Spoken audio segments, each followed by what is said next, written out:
नमस्कार दोस्तों, स्वागत है आप सबका आपके अपने यूट्यूब चैनल हाईवे स्टॉक्स में। अगर अभी तक आपने चैनल को सब्सक्राइब नहीं किया तो सब्सक्राइब कर लें और बेल आइकॉन को दबाना ना भूलें।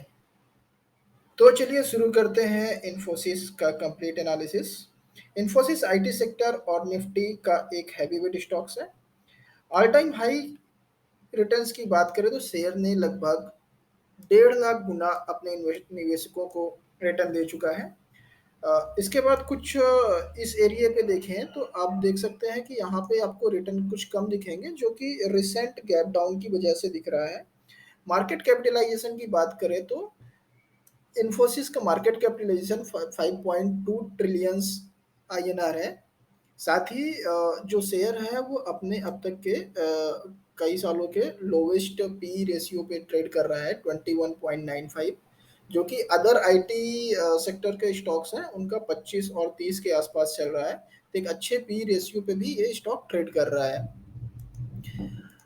इसके डिलीवरीज की बात करें कि पिछले कुछ दिनों में कैसा डिलीवरीज चल रहा है, तो जैसा कि आप देख सकते हैं यहाँ पे मैं आपको स्टॉक की वेबसाइट पे लेके आया हूँ। यहाँ पे देखें तो जितना दिन भर में ट्रेड होता है उसका लगभग 71%, 71%, 60%, 74%। इसमें जितनी भी ट्रेडिंग होती है उसका मोर देन 70 to 75% के आसपास का जो ट्रेडिंग है वो डिलीवरी में ली जा रही है। मतलब जो भी इसमें बाइंग कर रहा है वो कंटिन्यूअस अच्छे खासे क्वांटिटी में बाइंग कर रहा है। कंपनी की फाइनेंशियल्स और शेयर होल्डिंग पैटर्न्स की बात करें तो आप देख सकते हैं इसका रेवेन्यू रेवेन्यू 2019 से चेक करेंगे।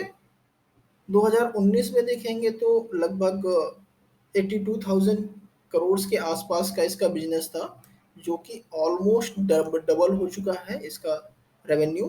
कंटिन्यूअस इसमें ग्रोथ देखने को मिल रही है ना। किसी भी ऐसे साल में ऐसा हुआ नहीं है कि इसने अपने रेवेन्यू को डाउन किया हो।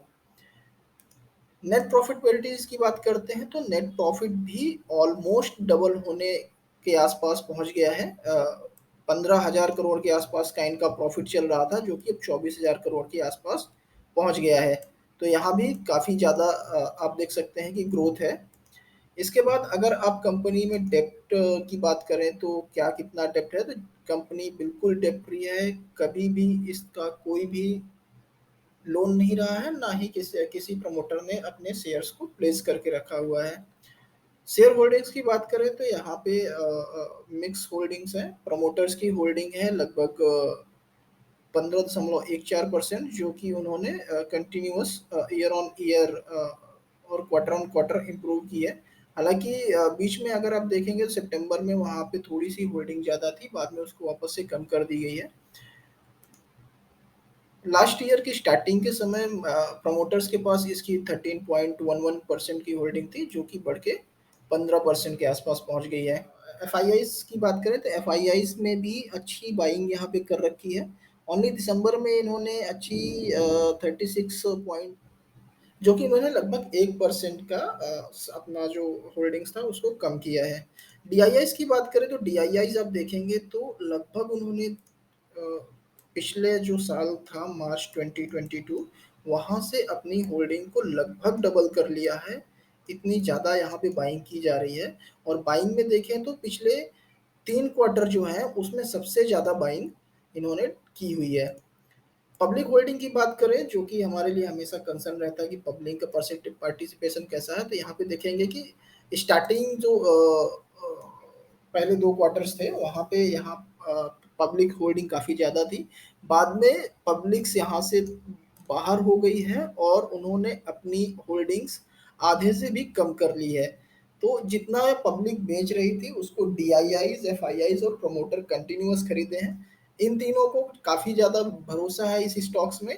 और रिटेलर्स जो हमेशा हाई में खरीद लेता है और जब ये मार्केट नीचे आता है तो वो बेच के निकल जाता है, लॉस में निकलता है। अभी मार्केट नीचे है तो वो अपनी होल्डिंग्स को कम करते जा रहे हैं, जबकि होना उल्टा चाहिए। आप देखेंगे इसके जो टॉप प्रोमोटर्स हैं वो कौन कौन है, वो मैं आपको दिखा देता हूँ।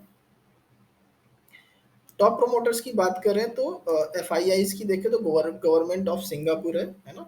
गवर्नमेंट पेंशन फंड ग्लोबल है। उसके बाद फॉरेन इंस्टीट्यूशन इन्वेस्टर्स हैं, तो इनके पास ज़्यादा होल्डिंग है एज एफ आई आईज।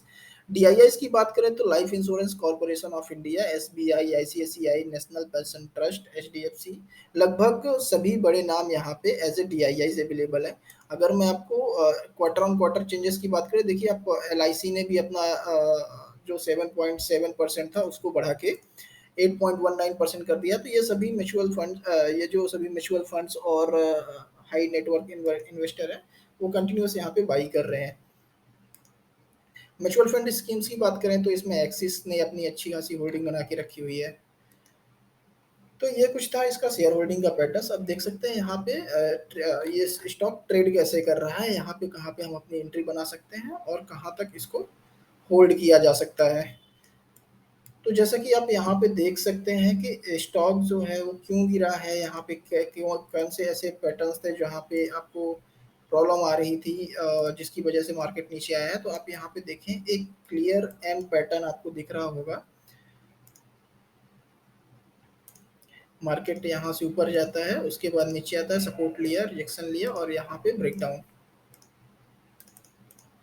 और जैसा कि मैं आपको अपने पहले भी वीडियोस में बता चुका हूँ कि जब भी किसी पैटर्न्स का ब्रेकआउट या ब्रेकडाउन होता है तो पैटर्न्स जितना बड़ा बना होता है उसके आसपास का ही आपको गिरावट या उसमें बढ़ोतरी देखने को मिलती है। तो एग्जैक्टली उसने अपने लेवल जो भी उसका पैटर्न का रेंज था उसको उसने अचीव कर लिया है, उसी के आसपास आके रुका हुआ है और यहाँ पे अच्छी खासी डिलीवरीज पे बाइंग भी चल रही है।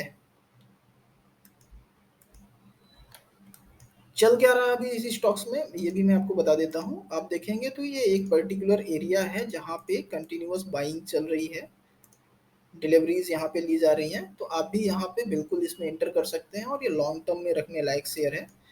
साथ ही आप देखेंगे तो यहाँ पे एक अच्छा खासा गैप बना के मार्केट नीचे आया है, लगभग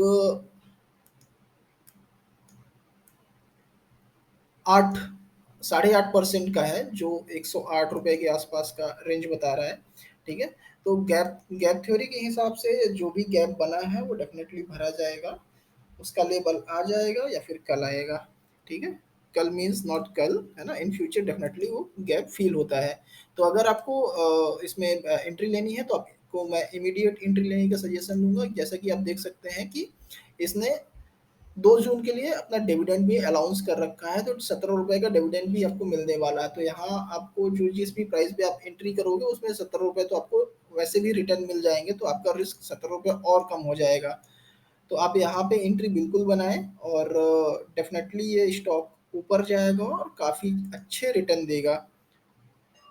एंट्री के लिए इमीडिएट लेवल है ये जो लास्ट हमें हैमर कैंडल टाइप का एक कैंडल दिख रहा है उसके नीचे का हम अपना स्टॉप लॉस मेंटेन करके चलेंगे। स्टॉप लॉस किसी भी ट्रेड पे मैंडेटरी होता है, तो 1180 का स्टॉप लॉस रहेगा आपका। और आपको जो पहला टारगेट है वो 1390 रुपए का पहला टारगेट रहेगा। दूसरा टारगेट ये जो जिस लेवल को इसने ब्रेकआउट किया था उसी लेवल पे हम, सॉरी ब्रेकडाउन किया था उसी लेवल का दूसरा टारगेट रहेगा जो 1440 रुपए का आ रहा है। और 1440 निकलने के बाद ये आपको 1612 रुपए तक जाता हुआ दिख सकता है। तो ये था इसके कुछ इंपॉर्टेंट लेवल्स और कहाँ पे हम अपनी एंट्री बना सकते हैं। अगर आपको मेरी एनालिसिस पसंद आ रही है तो आप मेरे चैनल को सब्सक्राइब कर सकते हैं, वीडियो को लाइक करें और अपने दोस्तों के साथ ज़रूर शेयर करें। तब तक के लिए जय हिंद।